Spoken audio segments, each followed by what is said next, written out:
Happy Wednesday, the cast. Thanks for joining in today. I was looking at the mic instead of the camera, so now I'm oriented. Okay, Well, we're back. we're back. Anyway, thank you for joining us today. And today we're going to talk about community resources. If you're getting our newsletter, which you should be, if you're not, go to help.mom and you can sign up. Today we talked about community resources. And there's a bunch of them, even in our area. A lot of them I wasn't even aware of. Cindy did some digging, some research, found a bunch of them.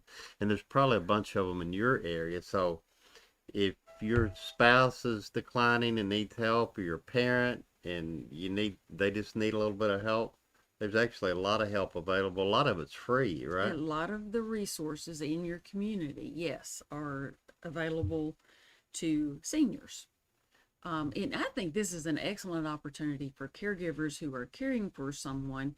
If their loved one is still where they can get out and they're not afraid to be around people because of COVID, then this first one, the senior centers, which in our town has been renamed to the Peak Center of Cabot. Peak.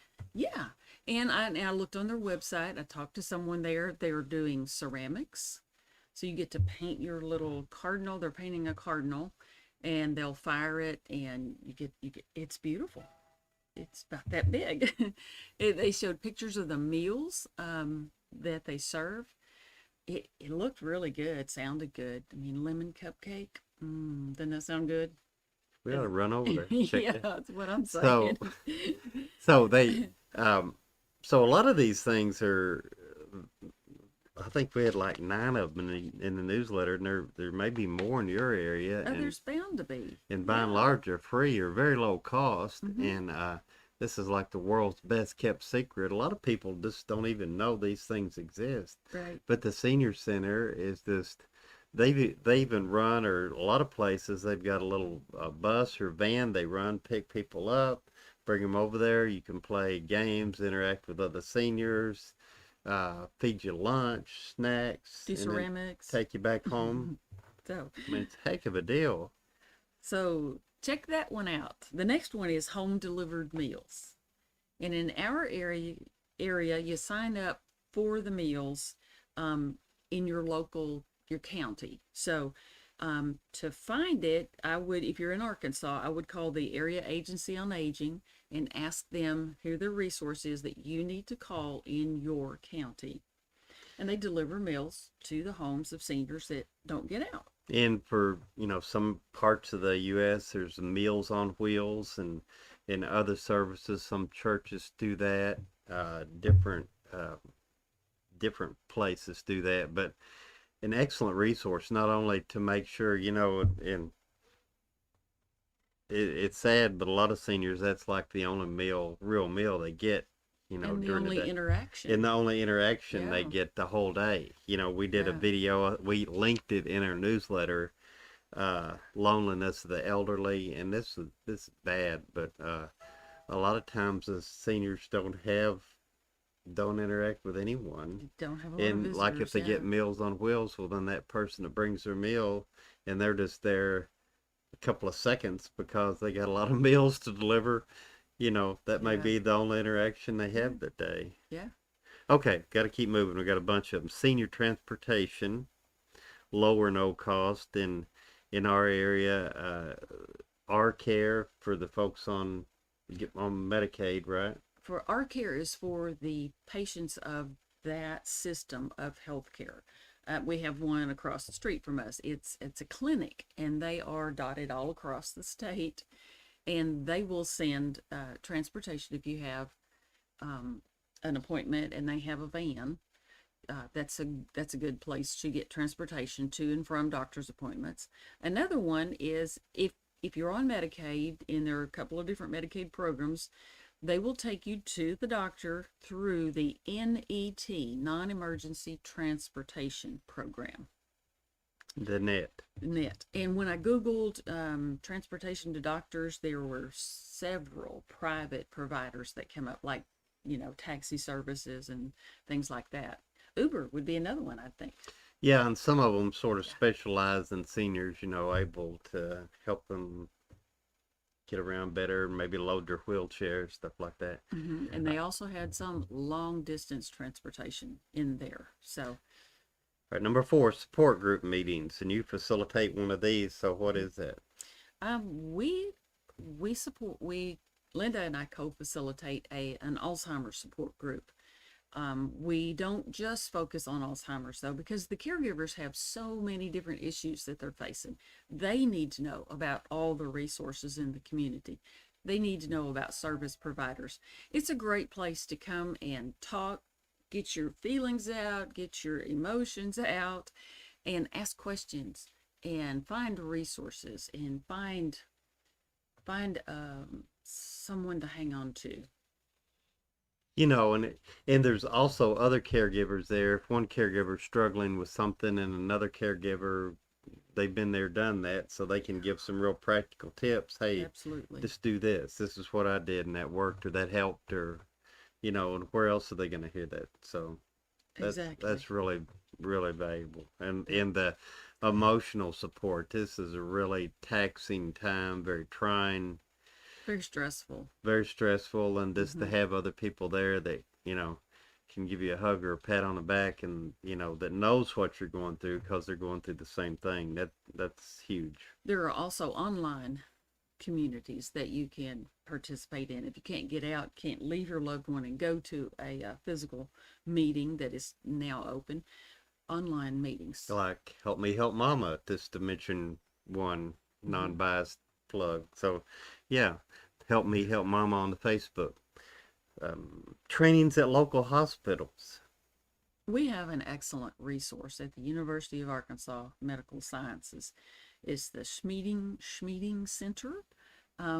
At UAMS, they do caregiver training, and it's my understanding that some of the caregivers who go to work for the in-home non-medical service providers get their training here. So, or at least some of it. So, Yep. and they will do this for family caregivers, and it's just a great resource. And that's a lot of places, a lot of parts of the country. So check at some of your local hospitals. Chances are some of them have training, some of them several times a month. Sometimes they provide lunch. So home caregiver training. So That is for the individuals like me, like you, who are caring for a loved one, and there are things that we just don't know. If you don't have medical background, for example, fall prevention. My mom used a walker, and there was carpet, a threshold, and then a vinyl floor. And I was always worried every time she went over that threshold. Um, you want to prevent falls. And one thing that we're going to talk about here in a couple of weeks after Thanksgiving, first part of December, is fall prevention. We're going to have a therapist from Cabot Physical Therapy come and talk about that. okay, number 7, adult daycare. And so you remember what it was like when your kids were little, and you load the kids up and drop them off at daycare on the way to work and pick them up on the way home at night. The same thing, except instead of your kids, it's mom or dad. And this won't work forever, but it kind of fills a void for a period of time, where mom or dad need help. They provide, the adult daycares provide meals and appropriate activities and Mm-hmm. socialization Mm-hmm. and snacks, and Right. it's just a place for them to be during the day. And it's real useful maybe for those with early Alzheimer's or dementia, that the kids may be worried about, well, what if mom gets out in the street and gets hit by a car or something, and this, so they'll be safe during the day. So to find these in your area, what I did was go to Google, and I Googled adult daycare, and I found three, four, five listings. One of them I'm not quite too sure about, but it says adult daycare. So there are not a whole lot of them. Some of them have closed since COVID started, but it's an excellent opportunity for you, if you're the caregiver and you still need to work at least some, can take your loved one to adult daycare on your way to work and pick them up on the way home. That way you can keep them at home longer. So I think it's a great resource. Number eight's respite care at local facilities and skilled care nursing facilities and assisted living facilities. Many of them offer respite care. Not all of them, but some of them do. Where if you have been taking care of mom or dad at your home or their home, and you just need, you're going to take a 2 week business trip or a 1 week vacation, Or you need a break. or you just need a break. A break. Yeah. Respite means taking a break. So they can, because you've got to take care of you. If you don't take care of you and you die first, what's going to happen to your loved one? So respite, put that into your plan toward the beginning of your caregiving, because everyone needs a respite. Time we were alone. just talking to a worker at one of the local nursing homes just a couple of weeks ago, and they've got an excellent respite care program, and it's like the world's best kept secret. Not everybody knows about it, and this is a tremendous service. And you have to pay for it, obviously. If you pay their daily rate usually for a week or two, but there's no long-term commitment. You're there for a week or two, mom or dad is, and then they go back home. Yeah. And it's also a good opportunity to kind of check it out without long-term commitment. You can, see, well, how did mom or dad do the week or two that they were there? And, especially for the assisted living facilities, um, that mom or dad's been thinking about going to, hadn't made the decision yet. Well, hey, let's try it for a week or two and then come back home, and then they'll have firsthand experience. They'll know how they liked it. They know how they were treated. They'll know what the food's like. They got a chance to test the waters. Dip their toe in the water. That's right. Without jumping in. A lot of good resources here. You have a lot of these in your community. Take advantage of them for yourself and for your loved one. And we had, I think, one more hospice. And hospice care is, my mom was in hospice. Hospice provides in many parts of the country in-home hospice, hospice at facilities, a nursing home, or wherever you're at. Or my mom was in an inpatient hospice facility, like a freestanding hospice facility, and she was there for a period of time before her death. So this is also a great community resource that there's various ways of paying for that, and it usually is just short term, but another resource. So there's a bunch of them. We went over a few today. I bet if you looked, you'll find more in your area. There's probably many more than you realized.